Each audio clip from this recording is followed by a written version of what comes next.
Hello, everyone, and welcome back to the Red Path. My name's Brian, and this here is James, otherwise known as Khorne Daemonkin James. He's a kind of like relatively new member to the Red Path community, and we're definitely glad to have him. I'd say he is the Khorne Daemonkin guy. If you have any Khorne Daemonkin questions, I would recommend you hit him up in the server. And I've probably spoiled what the video is about today. We're going to be talking about Khorne Daemonkin. As part of our detachment refocused spotlights, we're going around to each of the detachments within the World Leader Codex. We feel like they've had enough time to cook for us to have like a more educated opinion on why the detachments are good and what's the best ways to play them. How do we optimally get them to kind of a spot where they just feel like a good alternative to Berserker Warband? Um, so with this, we are going to roll through the entire detachment, and we're going to hit it one step at a time. We're going to start with the enhancements, go through the detachment rule, go through the strats, best ways to use it, and end it off with some lists. So stick around for that. James, how are you doing? Doing good. Happy to be back. Happy to be continuing spreading the gospel of Daemonkin. Loving as the Codex, we're reaching the end of 10th and or ideally end of 10th, I suppose. People are reaching out to me, trying out new stuff and asking me about more Daemonkin stuff. So it's been a pleasure to talk to everyone about it. Yeah, and absolutely, like Berserker Warband's probably like still the premier way to play the army competitively, but as James said, towards the end of the edition, people just want to have fun and experiment. And Daemonkin actually, I think, is probably our second best attachment. And that's my personal opinion. Josie would argue with me. I actually think Daemonkin has some sauce that makes it significantly different in play pattern to consider it. Especially in a weird spot like teams, because I know you're actually taking it to it. Or no, you're not. You're taking Drakari, but like Daemonkin's Matrix is very different than Warband in teams. So with that, we're going to go ahead and start with the detachment rule. James, you want to take it away? Sure. So first up, you can include Blood Legions or World Eaters units in your army. This can be up to half of your allotted point costs. And essentially at a 2K point game, that's going to give you access to 1,000 points of Blood Legion. This gives us access to Scarbrand, Bloodthirsters, Blood Crushers, Bloodletters, and Fleshhounds, which are all very solid additions. Like, Yeah, yeah, we mentioned it. The last video we put out was our data sheet tier list, which is always fun to do a tier list. Gets a lot of opinions and people riled up. We did keep it specific to the non-demon data sheets because we wanted to focus on kind of where the world leader meta was at. But we did comment in there. I feel strongly about this. I feel like almost every single demon data sheet has a like S tier to auto include use point, right? You can justify, you don't actually have to justify yourself to me by saying that you max out Fleshhounds. I'll be like, sick, you skewed into more of like a jump around point scoring build, right? Absolutely, blood crushers have a place. Bloodthirster, maybe you're getting a little saucy there. I'd argue that's probably the sauciest pick, but it's definitely not bad. So, yeah. 1,000 points of And demons definitely helping the army out. yeah, and you're taking at least of the units here, you're usually going to take at least some variation of 4 out of the 5 there. Yeah. And then Blood Tithe. Each time a Blood Legions or World Eaters unit from your army destroys an enemy unit, roll a d6 on a 3+, boo. You gain 1 Blood Tithe point, and at the start of the command phase, so it doesn't have to be yours, it can be your opponent's, you can spend 1 or more of your Blood Tithe points to activate one of the following abilities until the end of the battle.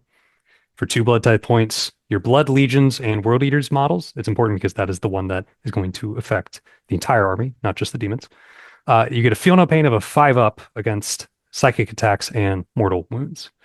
For 3, melee weapons equipped by Blood Legions units from your army have the Lance ability. For 4, you get a 4+ invulnerable save for all your Blood Legions permanently. And then Might of Khorne for 5 Blood Tithes, you can give all your Blood Legions the Blessings of Khorne ability. So it's important to note that at the start of a battle, your demons are not going to benefit from the blood dice, right? Yep. And you have to earn your blood dice, right? This isn't like the ninth edition codex where it just happened when anybody's things die. It has to be your opponent's stuff. Doesn't matter what phase it's in. Shooting phase works too. Khorne cares not, but it is on a 3-up. And it's important to contextualize this when we are racing towards, because that's really what we're going to do out the gate. Turn one, you should have a plan of which one are you going to try to nail first. You got to come out the gate with that plan. That's very important to premeditate that. Each matchup will call for a different one that you're going to have to go after. But, for example, Demonic Rage, just 3 blood tithe points. On a 3-up roll, that means you have to kill 5 units on average to unlock that, which for some armies, that's like a third to half of their army. That's somewhere in that threshold of like 40% of their army, which is a lot. It's an investment, which is why you have to have that plan coming out the gate. And something like Might of Khorne, you can correct me if this is a wrong assessment here, James, but I feel like it's actually somewhat of a trap if you're going to race towards that, because you can just sit there with no abilities, staring at whiffed 3-ups, and you have 3 blood tithe points and you're just hanging on to it. You could spend it, but you're waiting for that 5 that you're never going to get, and then you just end up basically not having a detachment rule. And that's not saying the detachment rule is bad, but each of them have use cases, starting with like Enraged Abjuration. We'll just start from the top and work our way down. This is the Feel No Pain one. James, what would you say is the best use case for this, and why would you want to race something like this? Hilarious into A Thousand Suns or Grey Knights. Absolutely hilarious. Because again, this is the only one that inherently affects your World Eaters as well as your Blood Legion. So if you can have that 5-up Feel No Pain against uh, all of that, especially if their list is built in such a way that you're not very confident you're going to get to 3 or 4 very early. And again, you're right, you don't want to hold for 5 ever, frankly. Um, it can sometimes be worth taking this. When I played Sam Pope and he had Thousand Suns, that was what I was trying to get to. Now I did feel that pain. I didn't get there till turn 3 because I couldn't roll that 3-up, but I went for that and it helped a lot once I did have it. Yeah, and we have to assume that the dice are going to go our way a little bit here, at least roll average. Yeah. But then we have Demonic Rage up next. Blood Legion units from your army have the Lance ability, and it's worth noting that almost all of these um, Blood Tithe bonuses that we're going to have a trigger in the stratagems that make stratagems stronger. We'll get to that when we get there in the strats, but for now, focusing on just the text that's in front of us. Like I said, Blood Legion units are gaining the Lance ability, right? And most Blood Legion lists are going to include 30 to 40 bloodletters. Sometimes you can justify less, rarely more than that. I'd feel like if we're doing more than that, it's a weird skew. Maybe you could justify that to me, but it's definitely a little off the beaten path. Then we have something like Scarbrand. Does he need Lance? I don't know if you want to kill things harder. And Blood Crushers, most of their damage is 50-50 between Lance and you're going to get it in the mortal wounds anyways. It's solid, right? And a lot of its strength does come from the associated strat. But bloodletters are bloodletters, right? I feel like that they only have 20 attacks, unless they're next to Scarbrand, but they only have 20 attacks. They're strength 5, AP 2, 2 damage. Most of the stuff they want to go after anyways, going from wounding on 3s to 2s, like that is a breakpoint. Like that, I guess that does feel good into Victrix. How do you feel about this one, James? It's good. The more blood letters you have, the better this is going to be. Like you said, Scarbrand doesn't really need it. Certainly can help Blood Crushers. They don't really need it, especially because half their profile already has Yeah. Lance. Um, Makes flesh hounds funny though. But yeah, blood letters, this kind of ensures that they are going to kill their ideal target because you're right. With 20 attacks, you can just kind of roll low and your opponent can Armor of Contempt and just not lose those, intercessors. And that can suck.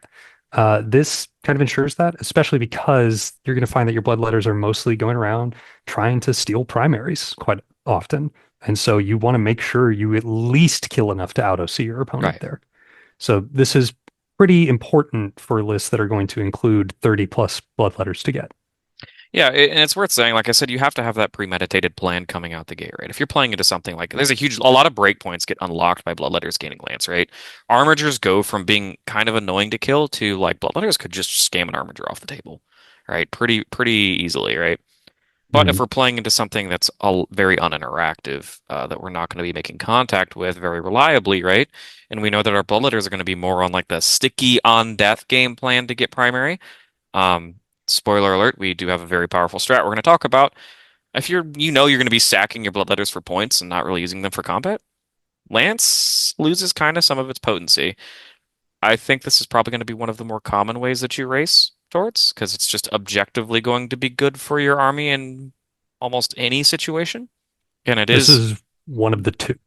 yeah, and it is probably the cheapest of the ones that you'll be taking more often. Not the 5-up Feel No Pain. You will know when to raise for that one, right? When your opponent's half your opponent's army is damaged psychic, you go for that one, right? No question about that. But moving on to Boon of Blood, James, tell us why you think this is probably the second one that you go after. Yeah. When you're premeditating what you want to go after, you're either taking Rage or you're taking Boon of Blood. Boon of Blood is giving all of your demons again a 4-up invulnerable save. That makes the durability of things like Blood Crushers go through the roof. They're already a very awkward profile at T7, 4 wounds with a 3-up armor inherently. They're not infantry, they're not monsters or vehicles. They're very hard to kill already. Giving them that 4-up invulnerable the whole game, very good. Additionally, and this is why even if you're running 30 or 40, you can get away if you really want to, if you're playing into those non-interactive lists with going with this first over Lance. 10 bloodletters with a 4-up invulnerable save is one of the most obnoxious things to kill I've ever seen because people are used to shooting at bloodletters. They're not used to shooting at bloodletters that are going to just save 50% of the time. Yeah. That can also, as we're talking about strats later, potentially respawn. It's it really ups the durability of your army and puts KDK in a position to potentially be the most durable of the World Eater detachments Uh, once you hit this, I potentially. absolutely think it is probably the most durable. I mean, you definitely have a leg up on Possessed Slaughterband.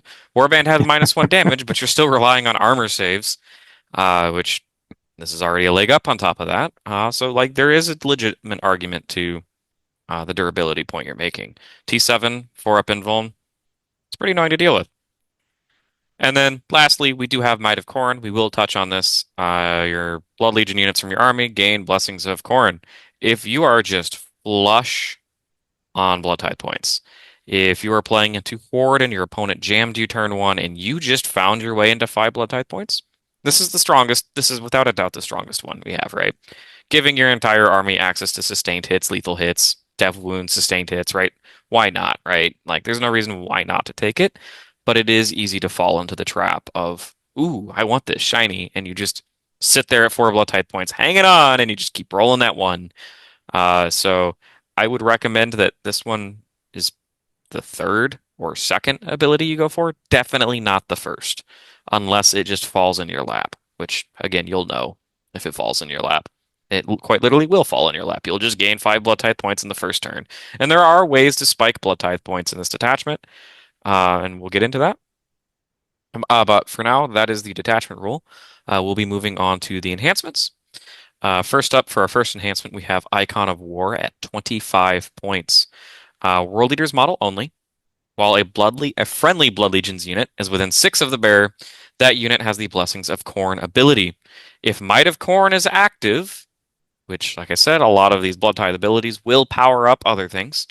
You can, if you're within 6 of the bearer, you can also reroll Battle Shocks taken for that unit. I guess, sure, right? You're not using it for that. You don't care. That ability, sure. If you have the strongest of your blood tithe points, you're rerolling battle shocks. Guess what? Your opponent's probably tabled if you have that. So guess happy with your battle shocks on turn 5. You won't get scammed on the last 5 points. What makes this super interesting was really early on. Currently, I don't really have this in my list, but it is not bad. It just unfortunately taxes your army, and a lot of the people that would be carrying this at the moment are incredibly high points costed.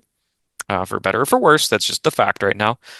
I actually liked this because turn 1, there was a lot of times where I'd stick Scarbrand behind a wall, trail a Bloodletter back, send Bloodletters into the middle to go skirmish, give them 30 attacks, have a Slaughterbound in the corner with the icon, and just have lethal sustained, and here's like 28 attacks at you at damage to, right? And I was sick, right? It was really good for skirmishing. Um, and I'm a big fan of trash, and making trash punch up is like my favorite thing to do. It's just at the moment, I think the primary thing keeping this out of lists is you have to attach it to a 100-point character, which, meh, at that point, I'm not paying 125 points to make 90 points of Bloodletters punch harder. I'm probably just taking more Bloodletters, honestly. So, any thoughts on that one, James? Yeah, that's the definite trade-off is anytime you are going to put this on a character, you have to keep in mind several things. You have to keep in mind the investment and that it could just be something better. Uh, And you have to keep in mind that it is only from the model. So if this is, say, with a Lordon Juggernaut that's leading some Berserkers, or if that Slaughter bound seems to be leading some 8 bound, you're only measuring from the character model. And hanging back and being able to do wall tricks like that, that's when it can come in handy. We're not a shooting army, though, that is able to very carefully move around in position and make sure we're all within our aura range. You are going to have variable charge distances with variable pile-in requirements that end up happening because of that. You cannot guarantee if you're sending this forward that it's actually going to be in range of what you want it to be in range of, right? Yeah. When the time comes up. Yep. And now Because of that, 25 is just too much for it, in my opinion. it is it was nice earlier on when the codex was a little bit cheaper, but it could come back if points settle around. I imagine like a new codex or a detachment update, which this detachment actually could use a little bit of love. This could absolutely be something to keep on your radar. Next up, we have Bloodforged Armor. Blood Legions or World Eaters model only. The bearer has a save characteristic of a 2-up. If the bearer is destroyed, you gain 1 Blood Tithe point. I have seen tons of people get really creative with this. I've seen Bloodforged Moes running around that are a 2-up save Mo, just to be a little annoying, but more importantly, they go out, kill something, maybe a character, do a strat that we're going to talk about later, and then the Mo is going to die. It is going to die, and you are going to get 1 Blood Tithe point. And it's all about guaranteeing that consistency of like racing towards your initial 3-4 Blood Tithe point spend, right? And this can be a very cheeky tool to get you there and maybe gain you a CP along the way. The other use case I've seen for this is, of course, on a Bloodthirster, where you make Angron 2 Electric Boogaloo. At this point, I'd actually say that Angron's cheap enough in comparison to a Bloodthirster and maybe better than just a Bloodthirster head to head. But it's definitely something worth considering. I know initially there's a lot of hype around it. It's cute. I don't think it's necessary. I think it's probably the third enhancement you're taking in your list, if you're taking any at all. I would agree with that. It is the third. It is great on a Bloodthirster. A 2-up save when you have a lot of armies that are going to be looking to hit you with lethals with weapons that typically have AP1. You got a little bit of cover. That's great. You back to that 2-up. If you're in melee, you're on a 3-up. You're not just completely getting out or drowned by 4-up invuls. You have to take on a bunch of 1 damage. It is cute.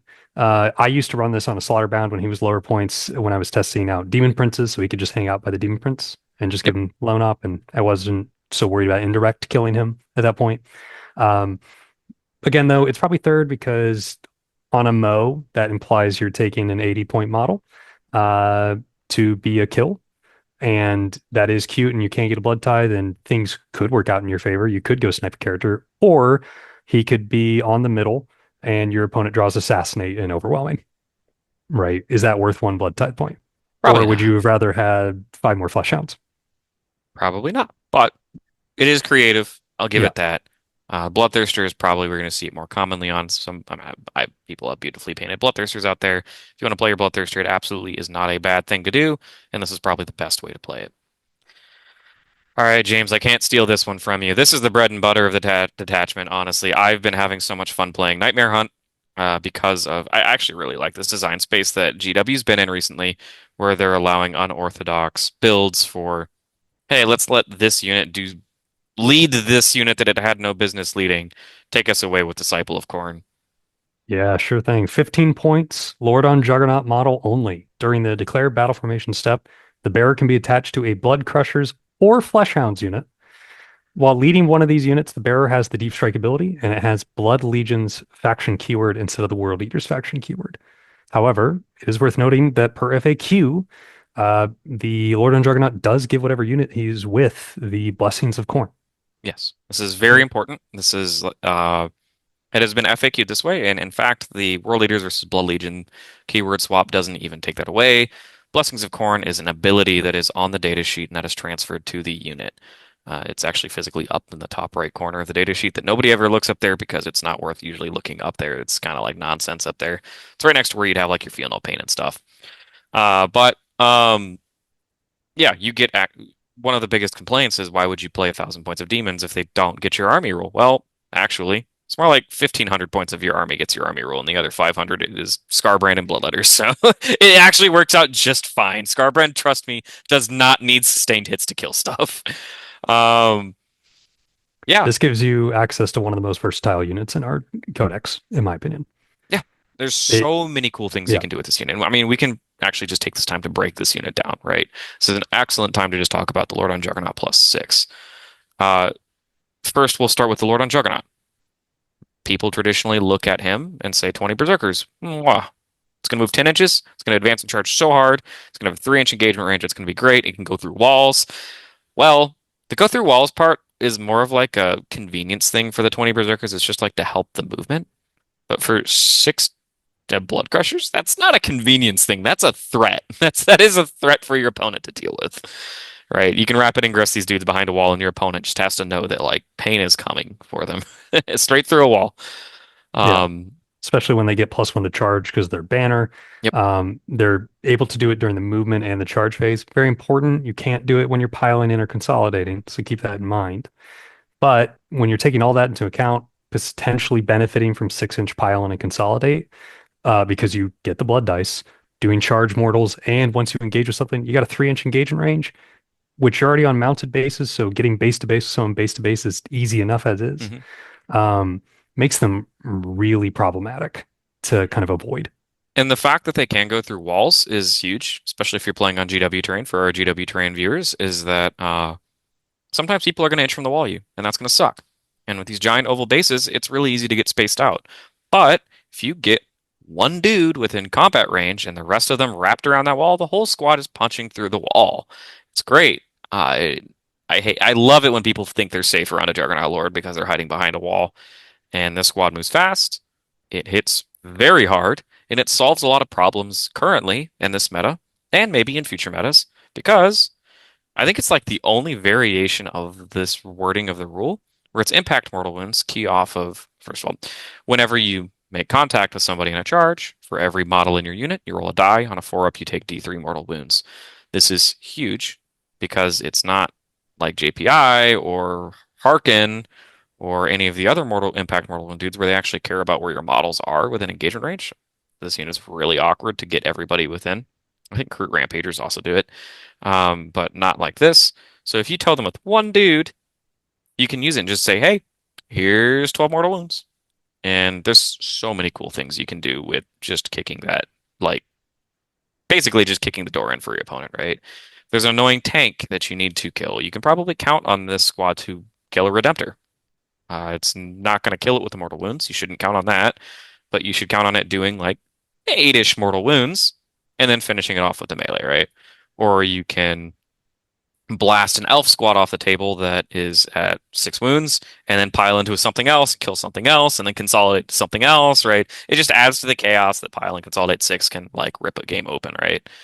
Um, Thoughts on this unit? I know I'm trying not trying to steal your thunder here, James. It's great into fights first units, soften them up. And then again, you have that very awkward profile that any survivors are going to have trouble dealing with. My favorite thing to do in the world is to charge Gilliman with it and knock him down before he Oh can fight yeah. on Death Me. And then often he just won't stand back up because he's also playing the I need to roll a 3+ game. That you just need to roll a little bit above average or have a wounded Gilliman, and that's very possible. They are my MVP most games. And you'll find that, yeah, they still will die, but the amount of damage you do, followed by the amount of table space you take up, followed by the amount of investment your opponent actually has to dedicate to kill it, makes this incredibly worth it. Yeah, it is still relative. I mean, it is not cheap, but for all of those things that we've listed, it is relatively cheap for what it does. 15-point enhancement to take. You're typically not spamming juggernauts in a detachment unless they could be led by a Lord on Juggernaut, then absolutely. If they could just do that, we'd probably be playing like 2 squads. No joke, probably 2 squads. But because it's restricted to just one, and also it's the bread and butter of the detachment, this is like I love these abilities because it's really what gives the detachment like flavor. I'm looking at you, Jump Pack Lord. Now, notably, we have skimmed over the part where it can attach to fleshhounds. Don't do this. I don't see a reason why you'd ever do that. But I don't know if you've ever seen a reason to do that. I don't think there's a reason to do it. Over blood crushers, no. I will point out though, if those flesh hounds happen to be near Scarbrand, you have strength 5 berserkers again. Sure. Okay. Sure. T4, 2 wounds, you can have permanent lance, permanent forearm. Well, save you 70 Sure. points. Sure. No, there's no reason. And there we'll get into some more stuff as we get into strats. There's obviously a little bit more bread and butter here. But moving on to Blade of Endless Bloodshed, World Eater's model only, and this is for all of that cute things I said you could do with Bloodforged armor. You could do it, but cooler with this. Blade of Endless Bloodshed, 30 points. World Eater's model only. Add one to the attack, strength, and damage characteristic of melee weapons. Each time the bearer's unit destroys an enemy unit with a melee attack, do not roll to gain a blood type point. You automatically gain one. This is sick, right? And we have three +1 damage enhancements in the Codex. Vessels has one, Khorne Daemonkin has one, and obviously Berserker Warband has one. I think this is, I mean, it's better than Berserker Glaive because Berserker Glaive is just +1 attack, +1 damage. This is +1 attack, +1 damage, +1 strength. The strength is relevant, pushing Mo to, I believe he is strength 7, pushes him to 8. Big breakpoint, makes him actually hit respectable. You give him 6 attacks, so he feels less bad that he's not in Warband. Um, and then obviously having damage 3, especially right now, is very important. And I'm not going to take any more of your thunder because you said you wanted to talk about this one quite a bit, James, before we got talking on the show. So take it away for Blade of Endless Bloodshed. Yeah, Blade of Endless Bloodshed is a very important enhancement for the detachment, and it is very important based on what your philosophy is when you come to build a KDK list. You are either going to do one of two things. You are going to decide to chase blood tithes, or you are going to assume a zero blood tithe game. Now, that is what I tend to do. But if you are chasing tithes, more often than not, you are taking blade and you have a plan for delivering that blade. Um, it is also the enhancement that makes you ask the question, am I taking Mo with this, or am I taking Khorne if I'm running a Berserker Brick? Yes, you can put this on other people, but that is one of the main questions because I would argue that Mo is the best thing to have this I would in. agree. I would agree. I think if you're running Blade, it's on a Mo, right? Yeah, You could do it as solo Slaughterbound. I really don't like the 8 bound tax that goes with it, but yeah. The only argument I had otherwise was when Victrix were 4 wounds, it was quite useful to have a Demon Prince with sure. it because he got auto devs on the charge and could pick up the unit if he rolled well. Still risky, but now that's no longer quite necessary. Yes, even with Catan, do not put it on a Prince and go into a Catan. You will die. Mhm. Um, the question again, when you come to that question, and this is why I say it's not mandatory. It's great. It's not mandatory.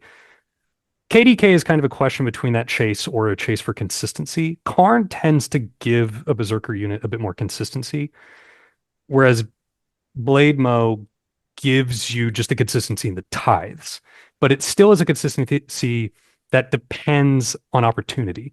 You know, if Mo doesn't have anything great to go into with his Berserker Brick, he doesn't get to make great use of this. So, whereas Karn is always buffing his unit. Yeah, and I do think that's a very important point to make up. And it's like more of like a high level point is that if you're chasing tithe, you are going to, because this is not going to get you to your tithes by itself. Yes, you're going to automatically gain 1 point. You don't have to roll for it, but you're still going to have to find 2 to 3 more points to key off the rest of your abilities. If you just let the tithe happen and we go for a more titheless agnostic plan, the tithe is going to happen, but you're not tying yourself to that strategy. You're not being like, oh my God, there's that unit over there. I have to kill it now and I have to get my tithe. Because you're still, like you said, you're making a inconsistent plan less inconsistent. Karn is the only source of rerolls really in our codex. We have the Forge Fiend, but that doesn't really count. It does count, but it doesn't. And Karn does push us over quite a few thresholds that most squad won't. I mean, Berserker Warband players will be familiar with I mean, I am a huge advocate for 2x10 Berserkers. I actually will advocate for Glavemo in Berserker Warband. But people know there's a huge difference between Glavemo's output and Karn plus 10's output. Huge difference. And a lot of times you can low roll, especially if you're into things that are like a predator, right? Karn plus 10, they're gonna get that. Mo plus 10, uh, I've definitely low rolled that one quite a bit just from getting a little unlucky on some dice rolls. So that's a great point for Karn plus Mo. I think there's a legitimate argument there. Uh, I don't necessarily fault the person for going either way. I definitely have a preference for the big man himself, the best data sheet in our codex, Karn the Betrayer. He does some cool, unique things. We'll talk about some strats a little bit later. But anything else you want to add for this one? No, yeah, you're right. You can't be faulted for taking it. There's plenty of situations where you do want to take it. I do agree that like with a slaughterbound, tax is a little weird, especially because he only goes up to strength 11, so the break point's a little odd there. Um, but it's still a great enhancement, and when it works, it feels amazing. Yeah, So, have fun with it, especially if you are running 20 Zerkers, like 2 units of 10. yeah.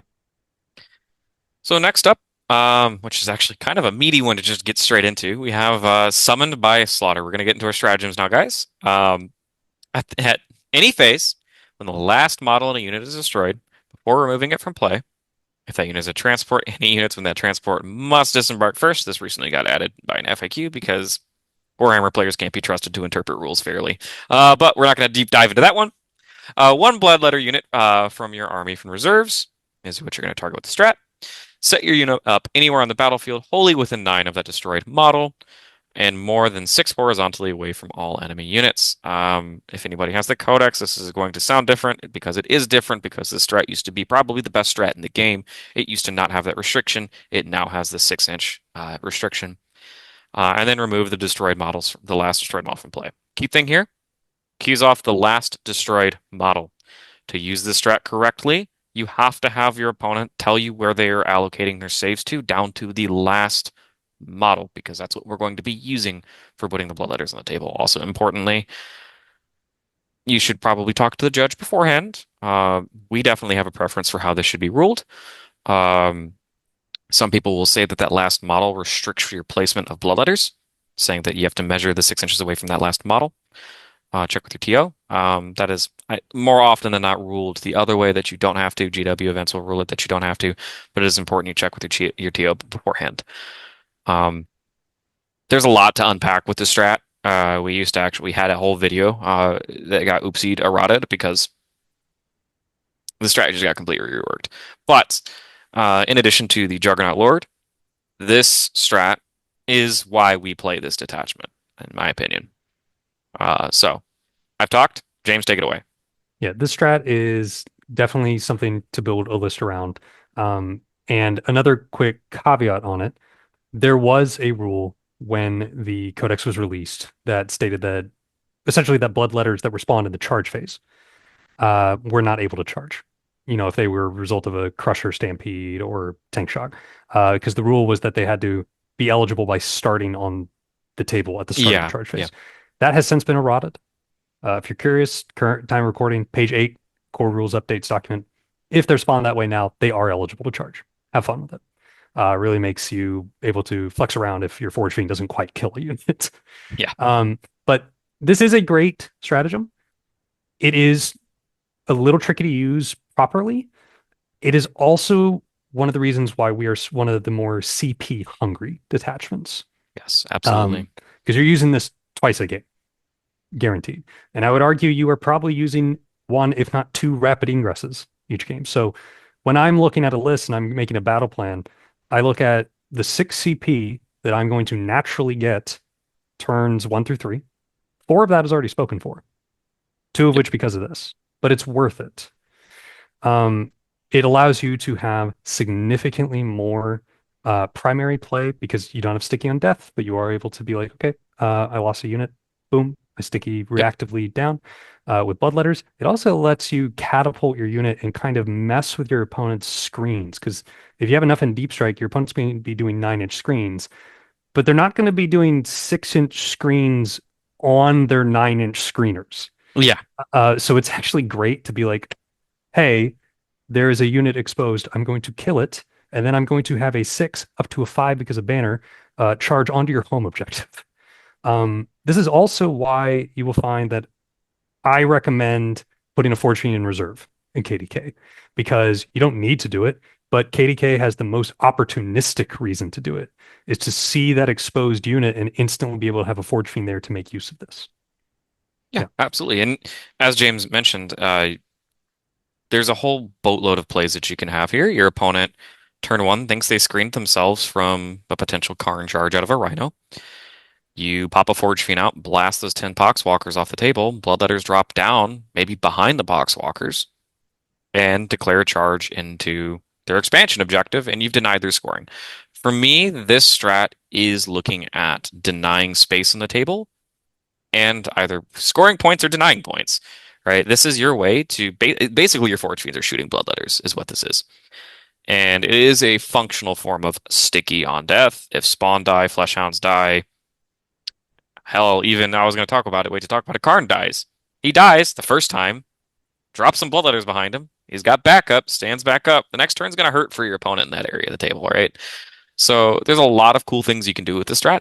Honestly, it's endless. Everybody has a story, right? Blood Crushers can charge a screen, blow the screen up. That was in the charge phase. You drop your Bloodletters. Now you have Blood Crushers doing piling consolidate 6 into your opponent, and you have another charge to declare at the same time into your opponent with your 10 Bloodletters. So you can get really nasty with the strat and just randomly put pressure on your opponent from nowhere when they aren't expecting it. And honestly, it's not even really a gotcha. It's almost impossible to correctly protect yourself from this strat. Yeah. um, Especially because it can be done in response to you doing things properly. You're gonna have bloodletters somewhere as the opponent. When we talk about being very disciplined with this stratagem, though, you can't just be like, I killed a unit, bam, bloodletters. The way you need to be properly using this is bookending it. If you're going first, you are going to use this reactively on your turn two, and then you're going to use it actively on your turn three. That way, you're ensuring all your resources are there, applying the pressure as you need it. yep. If you're going second, you just invert that. And that's how you're going to get the most out of this stratagem and not just have your bloodletters get killed for no good reason and spending CP.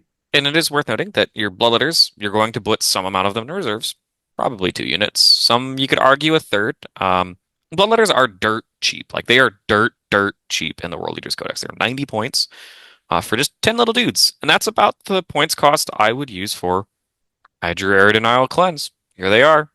Done, right? You can absolutely do that and get away with it, right? You don't have to be waiting to spend the CP to do this. Also, because it's probably worth mentioning, we have an uppy downy strat in this detachment. I'm going to mention it here because it is important because your bloodletter count and how many bloodletters you're putting where. Um, you can put 20 to 30 in reserves, and you can put one on the table, and you can uppy that up. And now that nullifies the you have to come onto the table by turn 3 clause, and you can use this strat on turn 4, turn 5. Right? That is absolutely something you can do. So keep an eye out for openings to do that. But we're just going to move on. There's more we can talk about in this one. Honestly, if you have questions, hit us up in the Discord, hit us up in the Patreon. We got our own little Khorne Daemonkin Patreon channel in there. James is active in there all the time. Quick little shameless plug. But moving on, we have Demonic Fury up next. Select one Blood Legion unit from your army. You have to select the Blood Legion unit. So then select one friendly World Leader unit at the start of your fight phase. James and I were talking about this one ahead of time. You have to premeditate this one. Fight phase starts. Use this strat. Okay. Select one friendly World Leader's unit from your army. Until the end of the turn, melee weapons equipped by those models have Lance. Giving Berserkers Lance. Giving 8-bound Lance. Giving a Hellbrute Lance. It's a big deal, right? This is how we actually catch up or even surpass the damage output of Berserker Warband. If you're charging into a Land Raider, Lance Berserkers are better than +2 Strength Berserkers. If you're charging into, or if you're a Hellbrute with Lance too, going to wounding on 2s with vehicles with your fists. Hellbrutes actually kind of pop off in Daemonkin. They might be better in Daemonkin be fully powered up. There's a second half to this. If the Demonic Rage, which is the Lance Blood Tithe point ability is active, you also gain Twin Linked. Now we are officially out damage outputting Berserker Warband. So there's really not much to this strat other than kill things harder. I will say the Hellbrute Pinball goes crazy with +1 to wound and Twin Linked. The Berserkers obviously just turn into an absolute beehive of madness. They will bring down a lot of things. especially if you have like Devlin Twin linked up. That just sounds disgusting. That is one of the biggest strengths of Jackpack is that 20 Jackals are harmless until they have Devlin's Twin linked, plus one to wound and plus one to hit, right? So, do you have any more comments on this one? I feel like this one's pretty straightforward, James. Yeah. One of It's just, the problems that people have with KDK is often the range restrictions these stratagems have. So having to be 6 inches from a demon's unit. And we'll see there's another couple stratagems like that. Um, this is where flesh hounds are great. You can set up all your charges, and remember, it's start at the fight phase, so it's before any pile-ins. So you can kind of set up your flesh hounds in a safe position, do your charge, hang a berserker back that couldn't base, activate it, then he piles in and goes and has fun. You know, it's easier once you get with practice.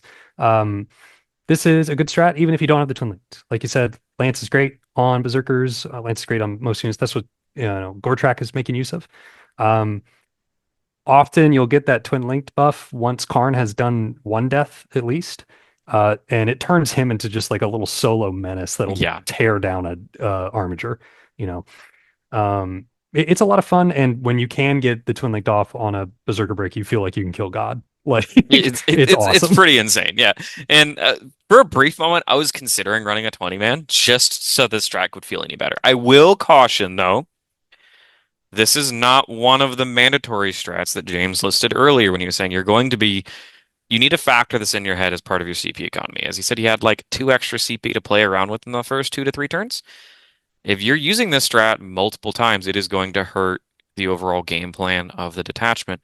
So you need to use this sparingly. You need to use it when it's effective. If Karn and 10 Berserkers are making combat with intercessors, they probably got it covered. They don't need Lance, right? But if they're making contact with a Knight, a Satan, right? Yeah, pop the strat now. You should have done that yesterday, right? So use it sparingly. Remember, we are world leaders. We are one of the most lethal armies in the game. Don't overdo it, would be my suggestion.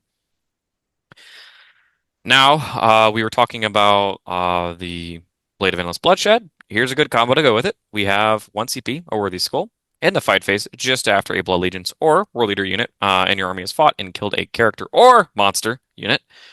You get to gain D3 Blood Tithe points. If you pair that with Blade of Endless Bloodshed, you're getting D3 plus 1 Blood Tithe points. That has the potential to just unlock 3 of the Blood Tithe abilities on the table, right? If you just drill the 5 or 6 on your die, you get 4 Blood Tithe points. Bam! Well, that's easy, and you're done. The hard part's done just on the first play of the game, right? Easier said than done. Your opponent has to hand it to you on a platter, but it is definitely something to keep an eye out for. Notably, it does say that you can spend the abilities immediately, right? Yes. Yes, you can spend the Blood Tithe points immediately. So if you just want to be like, actually, I do have Lance everywhere, right? I think does Lance work retroactively on that? Yes. Yeah, it does. Just really cool interaction. Key thing here is James did want to point out he does have a rules clarification. Yeah. So because the last stratagem we talked about, Demonic Fury, is used at the start of the fight phase, that's when your tithe is checked. So if you use that, and then later on in the fight phase, you use a Worthy Skull and you pop Demonic Rage, everyone's got Lance. That does not, unfortunately, then give the unit used Demonic Fury on the Twin Linked because you've already passed the check for that stratagem. So there's a little bit of stink there. It's another example of Daemonkin having a lot of unnecessary restrictions and requirements to dance around, but it's okay. We'll survive. Just keep that in mind. We just want to make sure here on the channel that you guys are using your rules responsibly. Be responsible out there, folks. So again, it's not that deep. You have your game plan. If your opponent gives you an opportunity early, even if it's something they can't help, if it's just Tyranid big monster bugs and they draw something and they tempting target, you can be like middle, tempting you to the middle. Come put your big bug out here, and you can go just start the game with blessing unlocked, right? Yeah. This is great on Mo with Blade too because you're gonna do it for free effectively if you kill a character, Yeah, right? You're gonna get a CP, you're gonna spend it immediately on this. And I will say, don't let this strat make you overzealous though. If you see a character off by himself for some reason, I said in a previous video, like my favorite thing was to hunt combi weapon lieutenants, right? Um, you can go kill that character and you can spend a CP on Worthy Skull. You still have the potential to only get one tithe out of this, and that's if you're not using blades. So you could fail the 3 up and then roll a 1 on your D3. That sucks. Yeah. It sucks a lot. So don't get too overzealous with the idea of it, but understand when it's best And used. also, we've already referenced this a lot. Your CP economy is very important, and using this strat is just adding to the gambling addiction. So if you want to be disappointed more often, use the strat more. But it's a great opportunity to just break the game open early, in my opinion. Um, Next, we have Blessings of Burning Blood.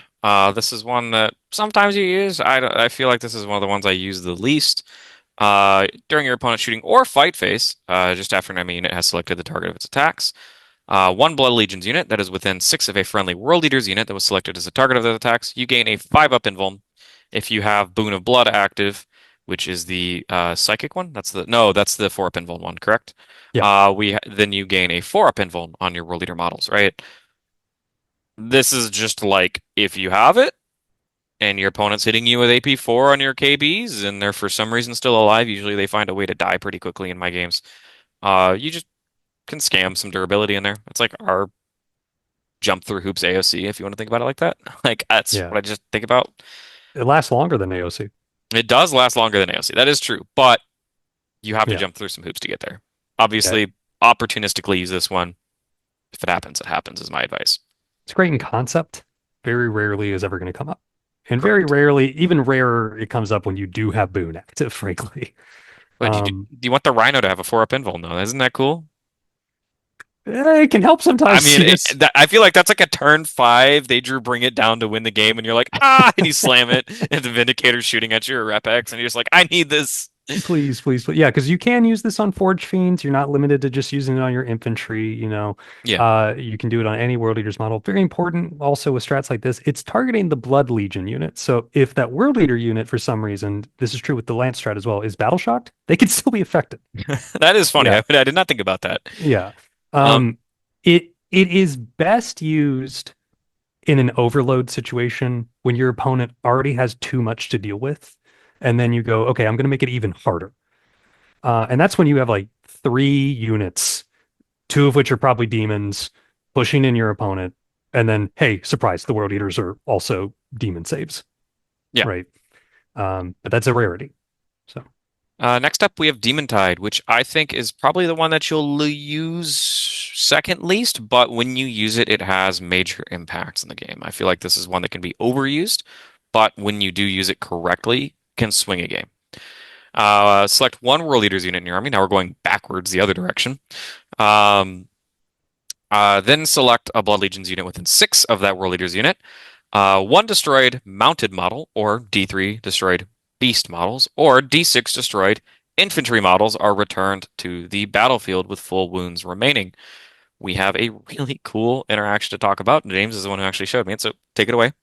yeah. So this is incredible for primary play, particularly on Blood Crushers and Flesh Hounds. It's obviously great with, Bloodletters because you can just flip OC on a point like a Necron would.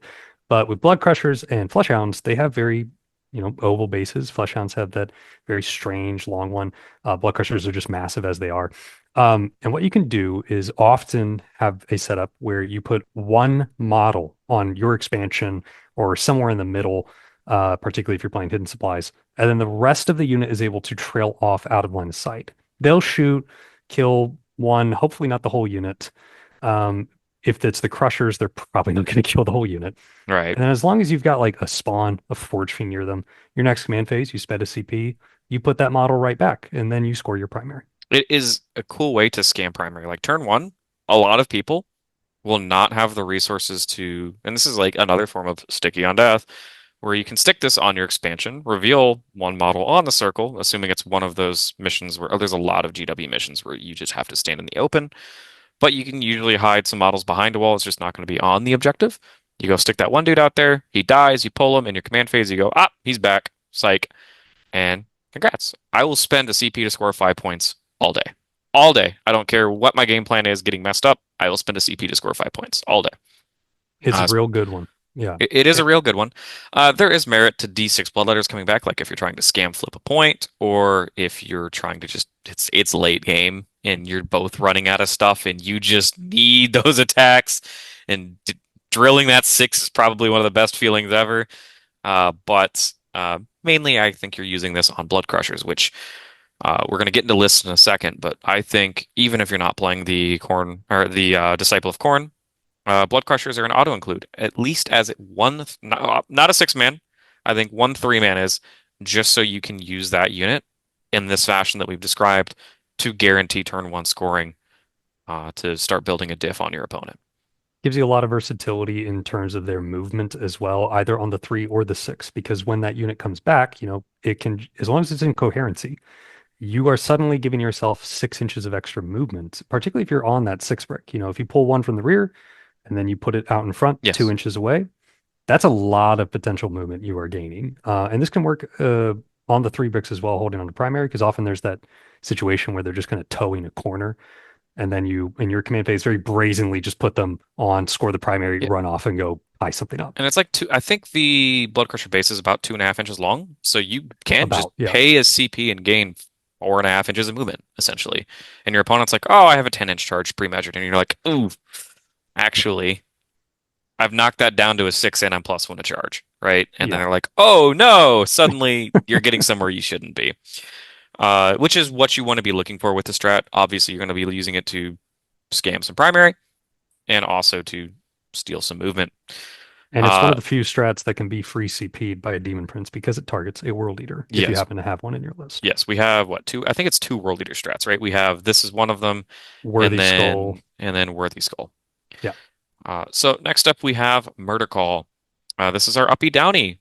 Pick one unit, Blood Legions unit from your army that is on the battlefield, not within engagement range, at the end of your opponent's fight phase, and yoink. You're going to use this mostly for maybe turn one. I've seen people turn one go, yep, I'm going to pick these bloodletters up and forget, so that they can come down turn four, turn five, with later on with the bloodletter spawning strat. Additionally, this lets you roleplay being like a Scarbrand protagonist. Like you can just terrorize your opponent with Scarbrand, Ingress Charge, Murder Call. That is hogging all of your CP. You're just going to lose all your CP, so you got to plan for that ahead of time. But being able to just take Scarbrand, ball them up, throw them on the other side of the table, it's huge, right? Obviously, Blood Crushers too benefit from this. Um, it is one that you're probably going to use a couple times in the game, but not spamming this every turn. Like I said, your CP economy is very important, but this will have a lot of impact in your game when you do use it. Turn one, I think picking up the 10 bloodletters, absolutely you can do. And then after that, you're just moving Scarbrand around. Yeah. It has to be used with a very specific intent because the lack of CP you're going to have. So if Yes. you use this turn one, suddenly that's 5 of your 6 CP gone Yeah. or reserved, right? Um, Most often I use this when I'm playing Scorched Earth. Because it's really great to kill a unit, spawn bloodletters, take the opponent's home, and then use a different unit of bloodletters you have picked up to then screen those bloodletters as they start to burn the opponent's home. And say, That okay, sounds you could try to charge the first one, but not the second one. it's kind of malicious. Yeah, that's what I like to do though. But yeah, usually you're not going to be using this in most games unless you have that very specific situation you are planning for. Yeah. I'm probably, if you're on the 30, 40 bloodletter builds, you're probably using this once for just them, I would say, because I do heavily value the turn four, turn five bloodletter spawn. But again, that's part of my mental plan going into the game. And you have to be very premeditated with this army. So, we've talked through the entire detachment. There's a lot of cool combinations that we probably haven't touched on. James is the master. I'll say it again. If you have any questions or comments, please leave them down below. Tell us your cool Khorne Daemonkin stories. But for now, we are going to break into some lists. Um, I guess I'll go first because we'll save the best for last, James. You are the Khorne Daemonkin master. So, starting off, I have a list that I built with the intention to do. I am a big fan of 40 bloodletters. I think the 90-point bloodletters is one of the key like that's one of the things that attracts me to this attachment. I love my trash. I love my high quality trash, especially trash that can punch up. and fully powered up bloodletters with +1 attack, and you give them lance, and maybe they have lethal sustained. Man, it just scratches the brain, right? So we have starting off Khorne the Betrayer. He will be with 10 Berserkers. Spoiler alert, in a Rhino. Everything we've said about Khorne, we love. I'm a huge fan of Khorne, and pretty much any detachment at this point, you have to justify to me why you're not taking him. Granted, Khorne Daemonkin has one of the better reasons not to take him. They just want to play around with a little bit more of their jank, which, I mean, Blade of Endless Bloodshed with 10, that's fine. But being able to have Karn die, stand up on a 2-up, spawn bloodletters behind him, and then keep going, it actually gives him a lot of strength, and it's actually kind of cool. Like, I can just imagine like Karn on the battlefield falling, and then like Karn's like not yet, and then just like summons a bunch of help, and then he stands back up, charging right in. I don't know, just it scratches the brain, right? Next up, we have Scarbrand. I would say he's the premier auto include. If you're playing this attachment, you're playing Scarbrand. He is the Satan killer guy. He is the guy that goes out and says, I bet Engron can't do this, I can. Engron is very jealous of Scarbrand right now.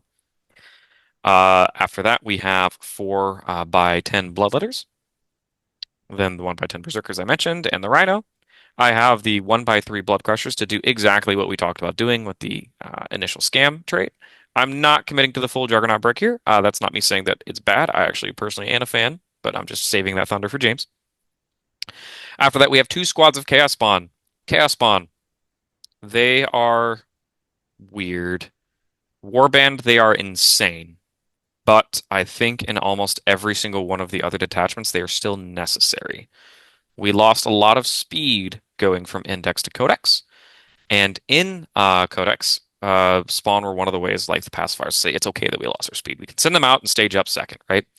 And if we have, as James mentioned, somebody has to be there to give the Juggernauts the ability to revive, because that has to key off a World Leader unit nearby. Spawn are technically World Leaders if you want to squint. So you can have a Spawn next to them, which is going to be a very important part of that combo to set up. Additionally, Spawn will run out, kill a trash unit, die, spawn bloodletters, right?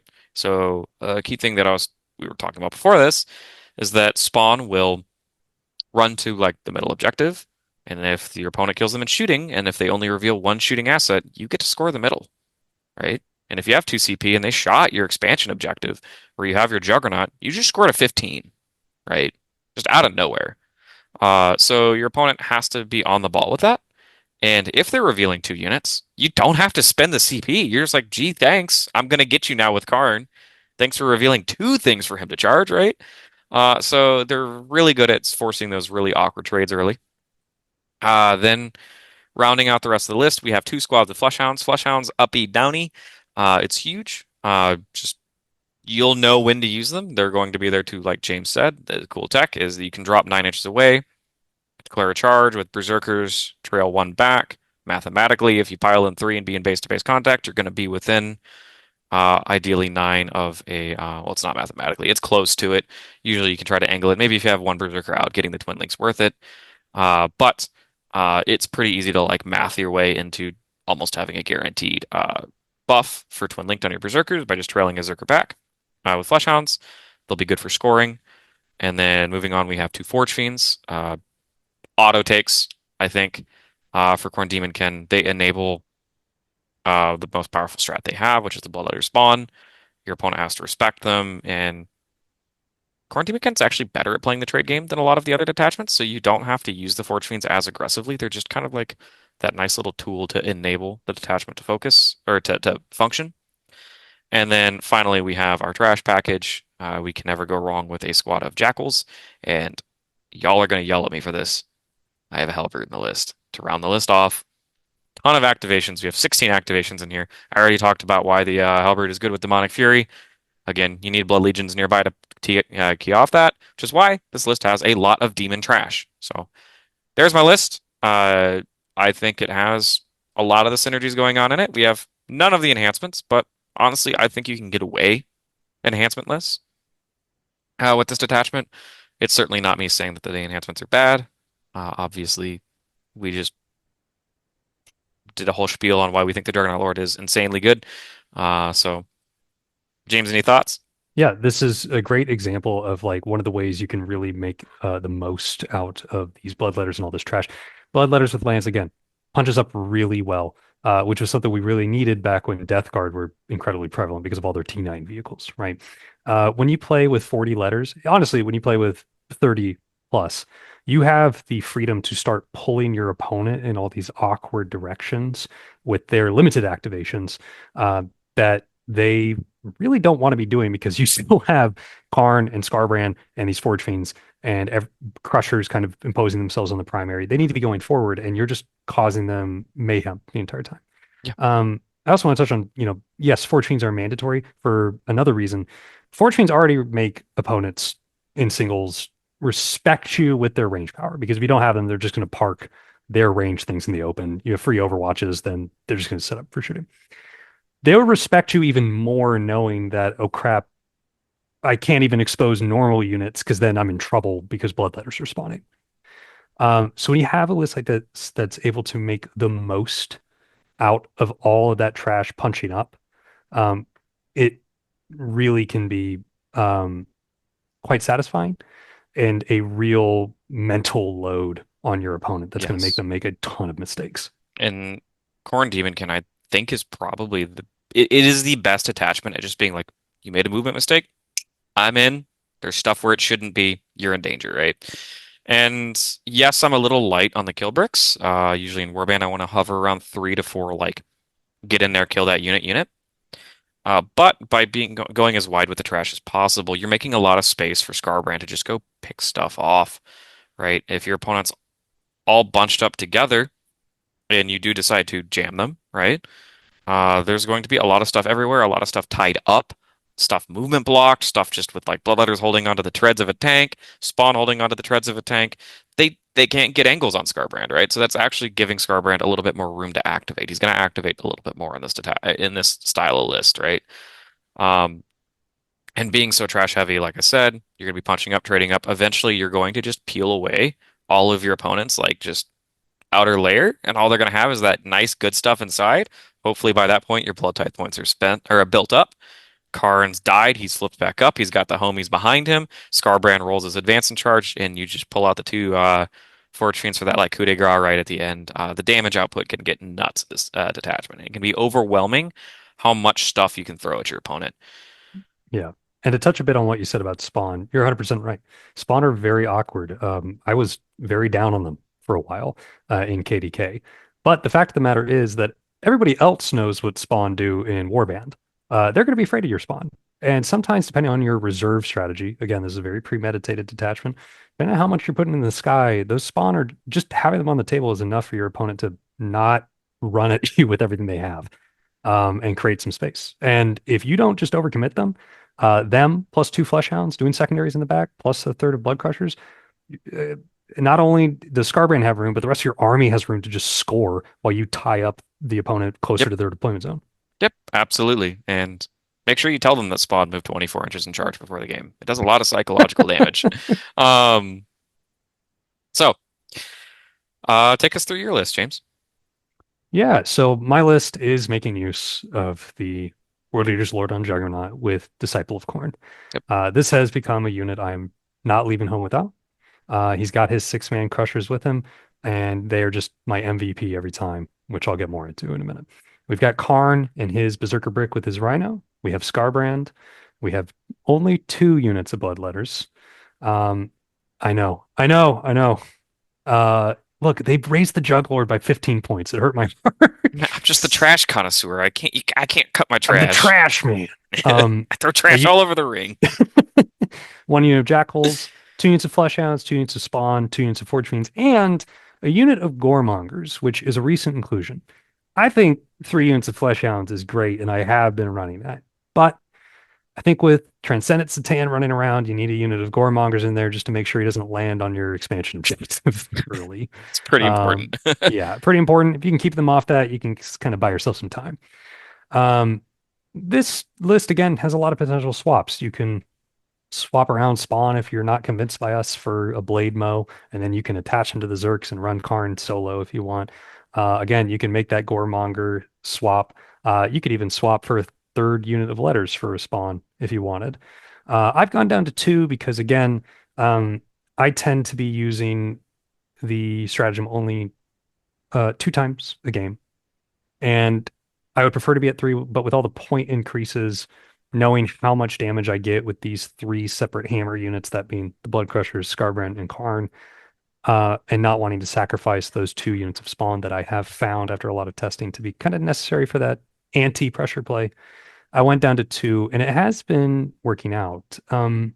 A lot of people ask me, how do you play this? And I see a lot of people try to play it like Warband, and you can't. No. Um, you have to have a very consistent reserve strategy that you are following. I already talked about how you need to have a very consistent and disciplined manner of spawning your bloodletters. That all is in service of a game plan that is very overload centric and very turn three centric, right? Um, if you're fielding this list, what I tend to do in reserves is I actually put 995 points in reserve. I put a Forge Fiend, 20 bloodletters, the entire Juggernaut brick, and Scarbrand in the sky. Um, and let me be clear, do not start Juggernauts on the table. Do not do it. They're very easily countered if you do that. They eat up But all of your deployment zone, by the way. Like it, not obviously not all of your deployment zone, but real estate in your deployment zone to hide turn one is very important, and it will take all of the good real estate just by itself. yeah, and if they're on the table, your opponent can just like, okay, you don't have advance in charge. Cool. I'm going to put this unit right here and then account for your Hmm. 6 inches. Makes it a lot less efficient. When you rapid ingress them, as we talked about, yeah, they get all that extra movement. You get the information of where your opponent's already been.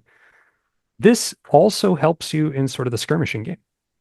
If you're going first or second, frankly, and your opponent sees some of your spawn or the gore mongers and they want to run up some trash to come deal with them, you rapid ingress an incredible heroic intervention target in the form of blood crushers.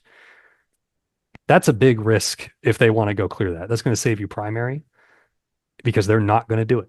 And what that also means is they now have a unit just hanging out in the middle of nowhere for Forge Fiends to shoot. Yeah, and to, also because we're talking about the rapid ingress, like you can bait them to shoot at the unit too. If you have the CP, you're like, oh, that's a nice gladiator lancer you have over there. I sure hope it doesn't kill exactly one juggernaut.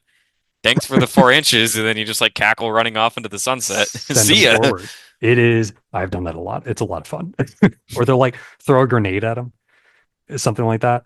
You're like, oh, Um, I killed 4 mortal wounds. I oh killed your juggernaut man, lord. That's so lucky. And that I'm just like, sucks. Oh, yeah, that yeah. sucks for you. Call an ambulance. But But if you stack everything like that, if you do the bookending of the letters, if you rapid ingress the crushers, if you're going first and actually even normal deep strike Scarbrand into a staging position and then a rapid the crushers, your turn three is going to be gorgeous. yeah, You are going to lock down your opponent with 5 different units, kill enough things to get a 4-up invul on the whole army, and then just look at them and say, deal with it. All my flesh hounds are doing what I need them to do. You figure out how to kill this line. And if you can't, I'm going to do it again next turn. it's okay. It's okay, James. I got a rhino with Scarbrand's name on it. But sorry, Old knife twist wounds, there. old wounds. Knife twist, knife twist. But there is a stream of James and I playing, by the way, out there. So for the people not aware, true story. Very funny game. You guys should go watch it. Maybe I'll put the link to it down below just to inspire some drama. But uh, yeah, list sounds great. Yeah, there are a few different. KDK is great because there's a few different lists you can build. This is one of the more consistent and reliable ones. Again, we've talked a lot about these tithes. This list doesn't need a lot of tithes. Scarbrand's going to do what he needs to do. The Crushers are going to do what they need to do. Karn's going to do what he needs to do. This is assuming zero tithes and just running with it. And then everything's upside. And you know what? If you roll, it's kind of like what I Nightmare Hunt has a very this is like the fourth Nightmare Hunt mentioned in this video. I'm really getting my brain poisoned, but it's so much fun.